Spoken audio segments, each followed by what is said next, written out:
ന്യൂസിലേക്ക് ഏവർക്കും സ്വാഗതം. വാർത്തകൾ വായിക്കുന്നത് ജോൺ ബ്രിട്ടു. CPIM പന്മന ലോക്കൽ സമ്മേളനം ഒക്ടോബർ 2 സഖാവ് MK ഭാസ്കരൻ നഗറിൽ നടന്നു. വിവിധ ബ്രാഞ്ച് കമ്മിറ്റികളെ പ്രതിനിധീകരിച്ച് പ്രതിനിധികൾ സമ്മേളനത്തിൽ പങ്കെടുത്തു. സമ്മേളനം CPIM ജില്ലാ സെക്രട്ടേറിയറ്റ് മെമ്പർ സഖാവ് T മനോഹരൻ ഉദ്ഘാടനം ചെയ്തു. സമ്മേളന അജണ്ടകൾ പൂർത്തീകരിച്ച് സഖാവ് MV പ്രസാദ് ലോക്കൽ കമ്മിറ്റി സെക്രട്ടറിയായി 15-അംഗ ലോക്കൽ കമ്മിറ്റിയെ തിരഞ്ഞെടുത്തു.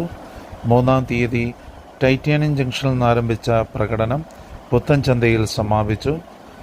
പുത്തൻചന്തയിൽ സഖാവ് കൊടിയേരി ബാലകൃഷ്ണൻ നഗറിൽ നടന്ന പൊതുസമ്മേളനം ഉദ്ഘാടനം ജില്ലാ സെക്രട്ടേറിയറ്റ് മെമ്പർ സഖാവ് ശിവശങ്കരപിള്ള നിർവഹിച്ചു. സഖാവ് R. രവീന്ദ്രൻ, സഖാവ് സുരേന്ദ്രൻപിള്ള, സഖാവ്